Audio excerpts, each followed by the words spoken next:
सदगुरु जी ने चरणे नमो। मांगू प्रेम प्रसाद दया करीने आप जो। हरि रस अमृत स्वाद।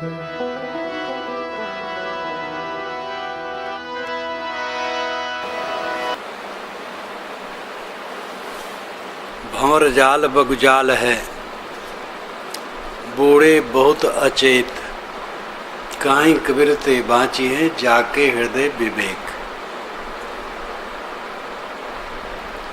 एक भंवर जाल है, एक बगुजाल है,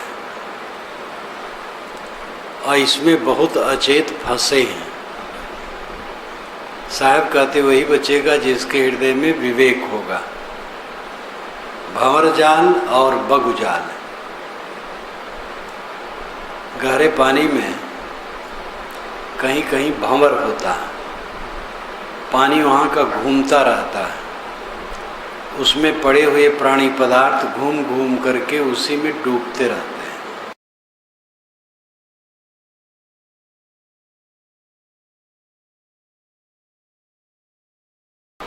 जलाशय के निकट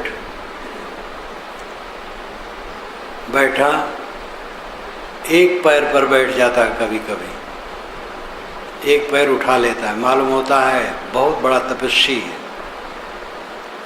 और अपनी आँखों को काफ़ी कुछ ढक लेता है। अर्ध उन्मीलित नेत्र, आधी खुली आँख, मालूम होता है योगी ध्यान कर रहा है, लेकिन उसका ध्यान मछली पर होता है, कीड़ों पर होता है। ये बगुजाल। धर्म के पर्दे में रहकर लोगों को धोखा देना। भंवर जाल मोह माया का जाल, बगुजाल पाखंड का जाल। ये दो जाल में दुनिया के लोग उलझे हैं। भंवर जाल बगुजाल है। बूढ़े बहुत अचेत, इसकी धारा में बहुत से अचेत डूब गए।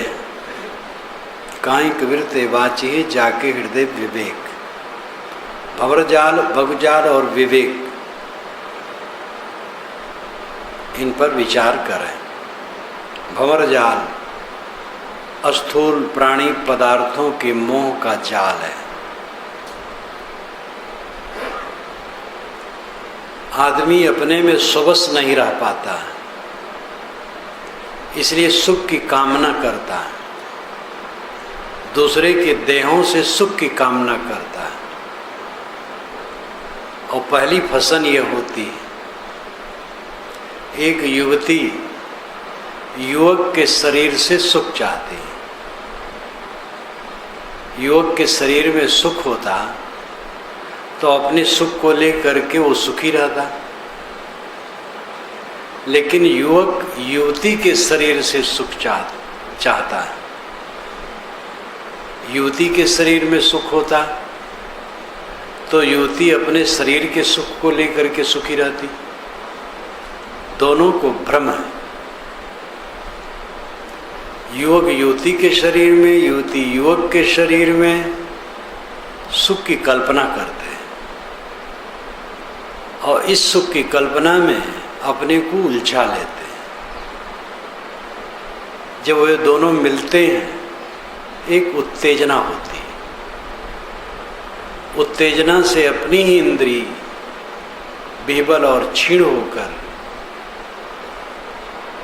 सुख की कल्पना की जाती है। मिलता कुछ नहीं, अपना भ्रम। कुत्ता जब सूखी हड्डी चाबता है तो उसकी अपनी मूर्धा से ही, जबड़े से ही गर्म रक्त निकलता है। वो समझता है हड्डी से आ रहा, और चापता रहता है। ऐसे स्त्री पुरुष अपनी ही शक्ति क्षीण करते हैं और समझते हैं एक दूसरे से सुख आ रहा है। महाभ्रम। दुनिया का सबसे बड़ा सुख इसी को माना है और सब सारे दुखों की जड़ यही है। इसी के बाद फिर बंधनों की लंबी श्रृंखला, जीवन भर छुटकारा नहीं। इसी में उलझ करके जीवन भर दुख और ताप है। इस चीज को समझना बहुत बड़ी बात है। जो लोग इतनी हिम्मत नहीं रख सकते कि जीवन भर असंग होके रहा जाए, उन्हें विवाह करना उचित है।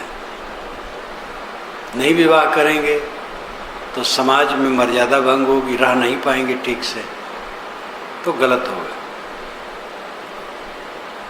लेकिन विवाह करके उसमें लग करके देख लिया तो अकल आनी चाहिए। उसी में डूबे डूबे समय बिताना समझदारी नहीं। गृहस्थ के लिए संतान 1-2 के लिए इसमें उतरना चाहिए बस। आज तो 2 भी नहीं कहना चाहिए, 1। चीन में तो 1 बस। चीन का शासन बहुत गर्म है, हमारे यहाँ का शासन नरम है, क्योंकि कुछ सामयिक दृष्टि ऐसी है कि जनता बहुत बढ़ रही, इसलिए समस्या बढ़ती जाती है। ये दुनिया के राजनेताओं की चिंता है।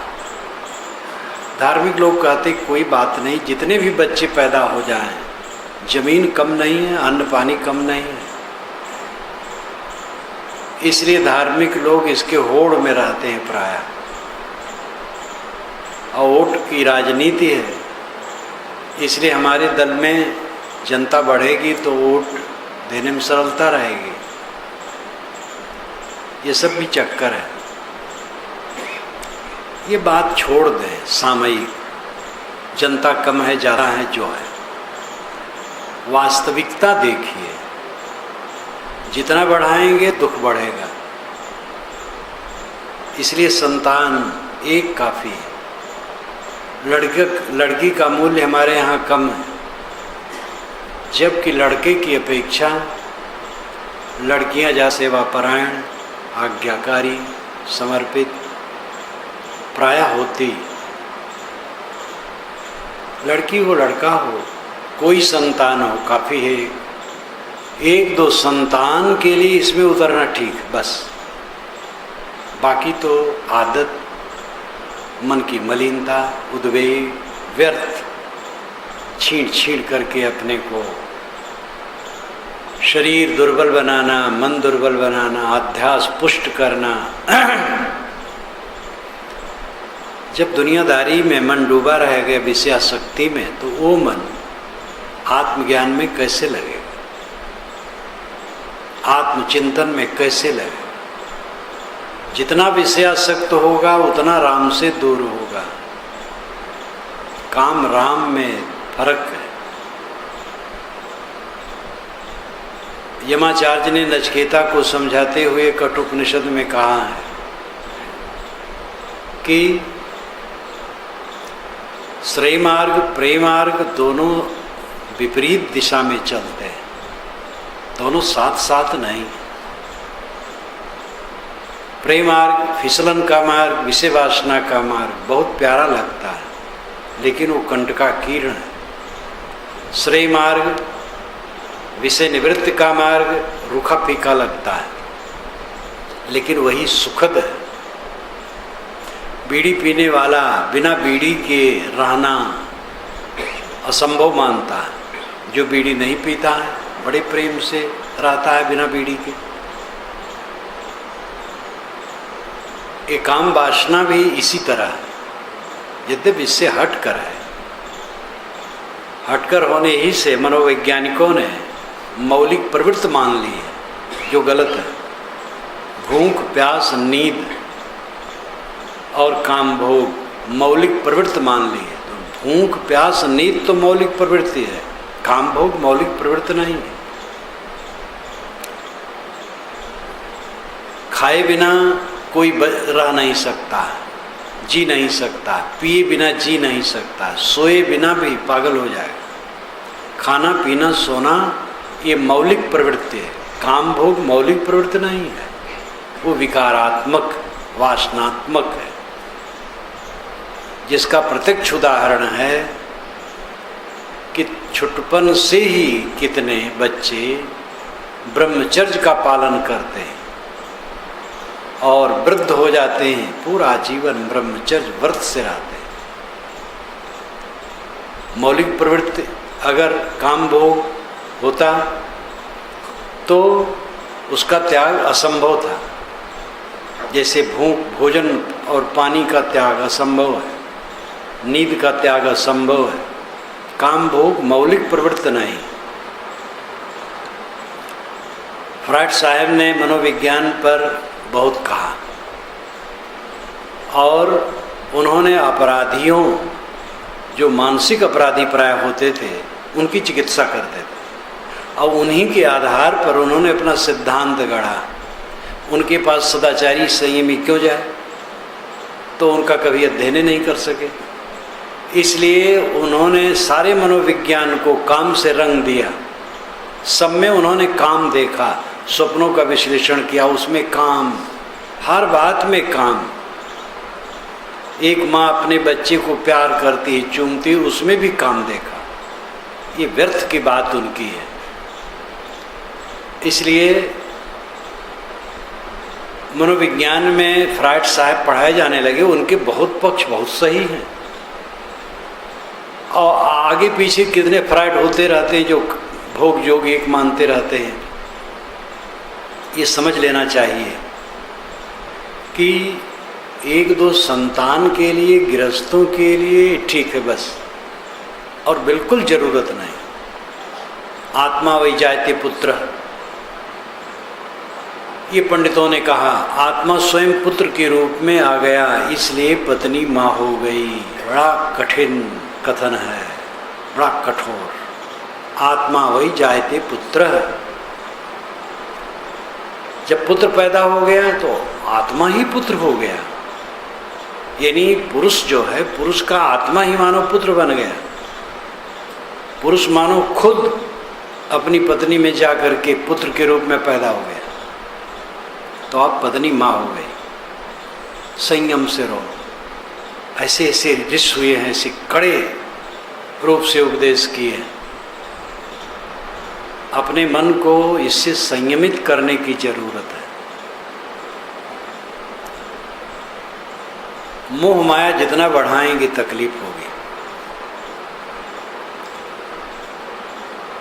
गृहस्थ और विरक्त सबको अपनी अपनी श्रेणी में मर्यादित रहने की जरूरत है। देखा देखी, कितने लोग देखा देखी बढ़ाते रहते हैं। दूसरे के घर में ऐसी चीज़ें, अपने पैसे नहीं हैं, कर्ज लेकर के ड्राइंग रूम सजाते हैं, कर्ज लेकर के विवाह शादी में खूब होल दुलम्मा, सब अज्ञान है। अपने को जितना समेट करके रहोगे सुखी रहोगे, जितना फैलाओगे दुखी रहोगे।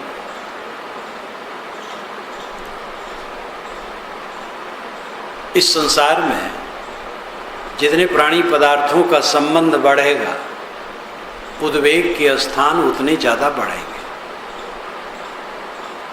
इसलिए अपने को जितना बन सके समेटने की चेष्टा होनी चाहिए।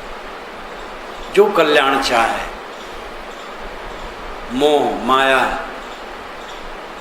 का पसारा ये भंवर जाल है।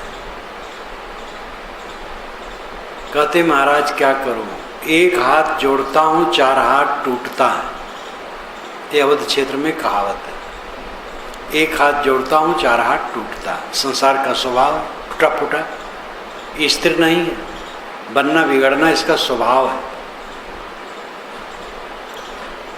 हम बनाने की चेष्टा करते हैं और वो बिगड़ता चला जाता है। आदमी अपने जीवन रूपी किताब का अध्ययन करेगा तो उसी से पता लग जाएगा कि बचपना से जो उसका अनुभव आज तक रहा है, कितना अंतर हुआ, आदमी कितना भ्रम में जीता है। जब वो तरुण था तब की सोच, जवानी का सोच, वैवाहिक दिन का सोच, बाल बच्चे पैदा हुए तब का सोच, बाल बच्चे जवान हो गए तब, जब वे खुद बाल बच्चे वाले हो गए अपने बाल बच्चे तब की स्थिति, कितना अंतर है। जितना जितना वो भ्रम पाले थे सब टूटता चला जाता है, एक एक टूटता है। लेकिन इसको समझना सरल नहीं है। 100 जूता खाए तमाशा घुस के देखे, 100 जूता खाते लेकिन घुस घुस के तमाशा देखते हैं। कुत्ता किसी के घर में घुस के हंडी में मुंह डालता है